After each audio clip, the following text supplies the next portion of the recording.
eSports has arrived. Can I put it like that? $250,000 eSports tournament at Brooklyn's Barclays was held over the weekend, the Barclays Center. It was sold out to watch video games. Are you kidding me? Joining us now is Craig Levine, ESL Global Chief Strategy Officer, and Keith Sheldon, BSE Global Programming Executive Vice President. Long titles, but essentially, Craig, you're the eSports guy, and Keith, you're the Barclays Center guy. That's is that right? That's okay. right. So, 10,000 people actually attended and paid money over the weekend? Yeah, we had over 10,000 attendees over the course of the weekend. 15 million people watching live online. Wait. 15 million? 15 million unique people watching live over the internet digitally and through our distribution partners worldwide to see the world's best gamers compete in Counter-Strike. That's a rating I would die for. Okay. Did the people the 10,000, did they pay to get in? The whole event is a ticketed event. We worked to really create a great experience around the competition in the bowl, the arena, as well as activating a fan fest through the concourse and providing a really strong, unique weekend-long experience for all of our attendees. So the Barclays Center, Keith, had a pretty good weekend, didn't it? Yeah, we love these events, and anytime you get a chance to grow the pie in the live event space, we're trying to take advantage of it. And certainly getting 15 million unique viewers with all eyes on Brooklyn on Barclays Center is another phenomenal after effect for us, too. 15 million watched online. That's right. How's that compared to, say, the World Series? Well, what we're discovering is more young people, Gen Z and millennials, are tuning in for esports every day than traditional sporting events. In fact, we've read some statistics that more young people are going to tune into esports championships than the World Series upcoming. How much did you charge people to get in? Well, prices ranged based on the experience, but there's a wide variety. Give me an average. About $100. Wow. You're kidding me.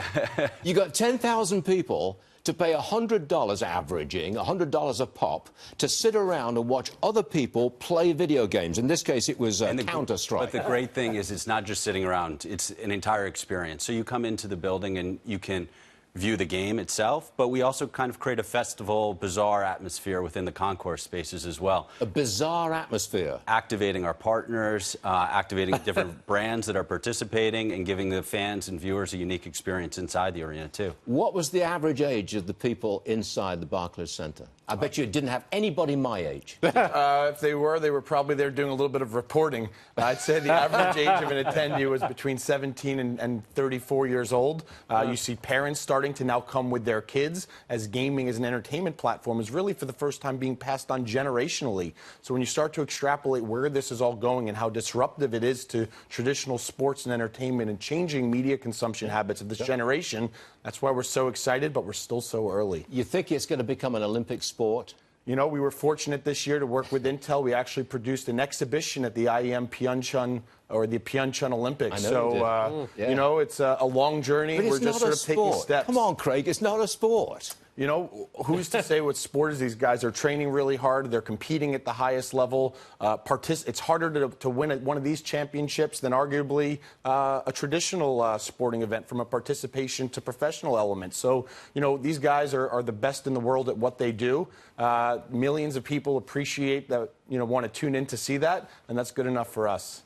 Last one, Keith Sheldon. Are you making Barclays Center home base for the eSports I don't know how to describe it, the esports leagues or Absolutely. contests? We want to make Barclays Center aspirational for fans and guests of esports, and also for the leagues and content providers that bring esports events to different arenas. You could have this anywhere in America, anywhere in the world, couldn't you? Yeah. Well, it's great being in the #1 media market globally, and also in the epicenter in downtown Brooklyn of youth culture.